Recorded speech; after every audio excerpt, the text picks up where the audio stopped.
প্রিয় শিক্ষার্থীরা, আজকে তোমাদের সাথে আলোচনার বিষয় হচ্ছে ট্যাগ কোশ্চেনের প্র্যাকটিস। তো এর আগে আমি দুইটা ভিডিও আপলোড করেছি যে ট্যাগ কোশ্চেনের যে রুলসগুলো রয়েছে এই রুলসগুলো থেকে কিভাবে ট্যাগ কোশ্চেন করতে হয়। তো আজকে আমি ট্যাগ কোশ্চেনের কিছু প্র্যাকটিস করাবো যাতে তোমরা পুরো ক্লিয়ার হতে পারো। তাহলে চলো আর কথা না বাড়িয়ে সরাসরি চলে যাই মূল ভিডিওতে। আর এই আগে যেই রুলসের দুইটা ভিডিও আপলোড করেছি এই ভিডিও লিঙ্ক আমি ডেসক্রিপশন বক্সে দিয়ে দিব।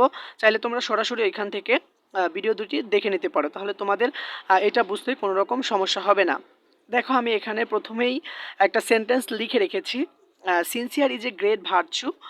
এই যে দেখো, sincerity is a great virtue, a sincere man always success in life. দেখো, এখানে কিন্তু sincerity is a great virtue, এখানে কিন্তু ফুল স্টপ। এটার আগের যে ভার্ব রয়েছে এটা তোমার চিন্তা করতে হবে না। ফুল স্টপের পরে যে একটা সেন্টেন্স রয়েছে আবার এইটা থেকে তোমার চিন্তা করতে হবে। তাহলে এখানে দেখো, a sincere man always succeed in life. তাহলে এখানে তোমার ভার্ব কি রয়েছে? এখানে তোমার ভার্বটি হচ্ছে অলওয়েজ। তো আমরা একটা নিয়ম পড়েছি না যে ভার্বের শেষে যদি এস বা ইয়েস থাকে সেখানে কিন্তু ডাজেন্ট হয়। তো ওই ক্ষেত্রে এখানে ভার্বের সাথে যেহেতু এস রয়েছে তার মানে কি এখানে কি হবে? ডাজেন্ট। ঠিক আছে, তো আমি এখানে সর্বপ্রথম ডাজেন্টটা দিয়ে দিই। তোমরা জানো অবশ্যই যে সংক্ষিপ্ত নট এখানে ব্যবহার করতে হবে। অবশ্যই নিয়ম নিয়ে যে ভিডিও আপলোড করা হয়েছে ওই নিয়মগুলো, যে ভিডিও রয়েছে এই ভিডিও তোমরা দেখে নেবে, তাহলে কিন্তু তোমাদের বুঝতে অনেক অনেক সুবিধা হবে। তাহলে আমি এখানে সর্বপ্রথম ডাজেন্ট লিখে নিচ্ছি, ডাজ, তারপর হচ্ছে কি সংক্ষিপ্ত নট। এবার হচ্ছে তোমার সাবজেক্ট লিখতে হবে। তো এখানে তোমার সাবজেক্টটা হবে এ সিনসিয়ার ম্যান, মানে একজন ব্যক্তি বোঝাইছে, তার মানে কি এখানে হি হবে। তাহলে এখানে আমরা কি দিয়ে দিব? হি দিয়ে দেব। তারপর শেষে আমি এখানে প্রশ্নবোধক চিহ্ন দিয়েছি। তোমরা অবশ্যই কিন্তু ট্যাগটা লিখার পরে প্রশ্নবোধক চিহ্ন দিবে, না হলে কিন্তু তোমার মার্কসটা দিবে না। ঠিক আছে, তারপরে দেখো দ্বিতীয় নাম্বার যেটা রয়েছে, the people who are insincere can hardly succeed. ঠিক আছে, তো এই সেন্টেন্সটার ট্যাগ হবে, দেখো এখানে ভার্ব কি রয়েছে, এখানে ভার্ব হচ্ছে ক্যান। ঠিক আছে, তোমাকে সাবজেক্ট আর ভার্ব চিনতে হবে অবশ্যই। দেখো এখানে ভার্ব রয়েছে, তারপরে সেন্টেন্সের ভিতরে কিন্তু হার্ডলি রয়েছে, এটা কিন্তু তোমার খেয়াল করতে হবে। এটা 14 নম্বরের নিয়ম নাম্বার 14তে আছে, আমি যে ভিডিও আপলোড করেছি সেখানকার। তো আমরা পড়েছি যে হার্ডলি থাকলে সেই সেন্টেন্সটা নেগেটিভ হয়। তো ওই ক্ষেত্রে আগে আমরা কি করব, এখানে ভার্বটা লিখে নিব। তাহলে আমরা এখানে ভার্বটা দিলাম, এখানে আমরা নট দিব না কারণ হচ্ছে সেন্টেন্সটা নেগেটিভ। তারপরে আমরা কি লিখব? তারপর হচ্ছে আমরা দে লিখব, দ্য পিপল হু আর, যেহেতু অনেক বোঝাইছে তার মানে আমরা এখানে কি লিখব? দে। ঠিক আছে, তাহলে আমরা লিখে দিলাম। অবশ্যই প্রশ্নবোধক চিহ্ন দিবে, আমি বলে দিলাম। তারপর হচ্ছে কি, nobody is a successful as a sincere man. আমরা আরেকটা নিয়ম পড়েছি, বডি বা অনযুক্ত যদি সাবজেক্ট থাকে তাহলে সেন্টেন্সটা কি নেগেটিভ হয়। যেহেতু এখানে নো বডি রয়েছে তাই অবশ্যই কি সেন্টেন্সটা নেগেটিভ। তারপর এখানে দেখো তোমার ভার্বটা খুঁজতে হবে, এখানে ভার্ব রয়েছে কি? ইজ, এটা হচ্ছে ভার্ব। তাহলে আমরা এখানে কি লিখব? ইজ। তারপরে নো বডি বা অনযুক্ত সাবজেক্ট থাকলে কি, মানে ভার্ব থাকলে হচ্ছে তোমার দে বসে, তাহলে ওই ক্ষেত্রে দের সাথে কিন্তু ভার্ব ইজ বসে না। ঠিক আছে, তার মানে এখানে কি হবে? আর দে। ঠিক আছে, আর দে। ক্লিয়ার?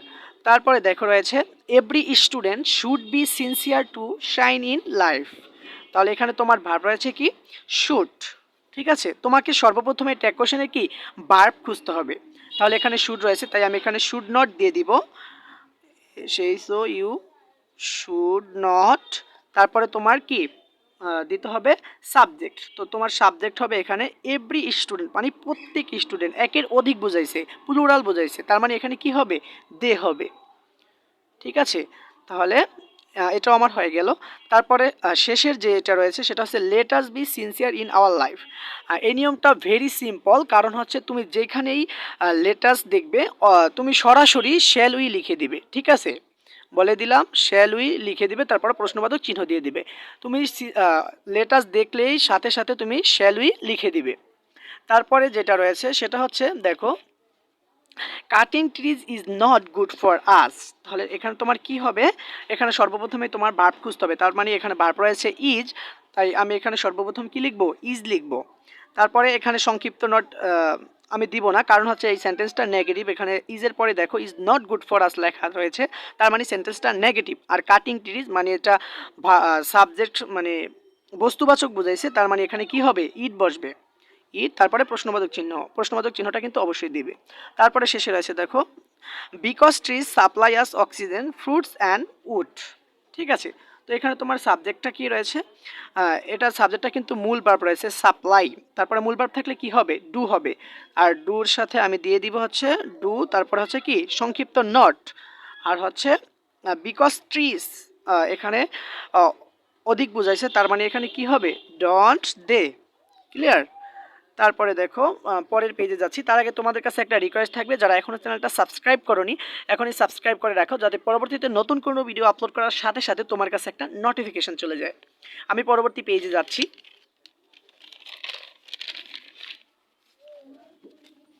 দেখো we can hardly live life without them.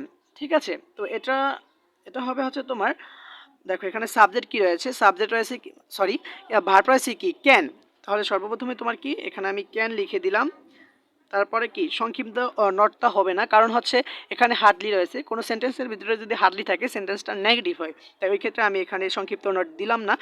তারপর হচ্ছে কি এখানে সাবজেক্ট হবে কি উই।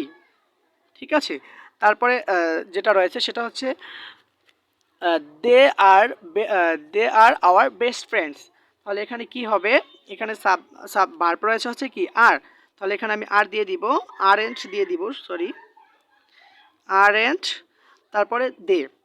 ঠিক আছে, যদি সাবজেক্ট দেওয়া থাকে তাহলে তো অনেক সুবিধা হয়। দেখো আবার ওই নিয়মটা, let us plant trees more and more. ঠিক আছে, তো এইটার ট্যাগ হবে হচ্ছে তোমার শ্যাল উই। এই লেটাস লেখা দেখলেই তোমার মাথায় এটা নিয়ে আসবে যে শ্যাল উই বসবে। ঠিক আছে, তাহলে আমি এখানে দিয়ে দিলাম হচ্ছে shall we, shall we. Clear? তাহলে আজকে পর্যন্তই, দেখা হবে কোনো পরবর্তী ভিডিওতে। ধন্যবাদ।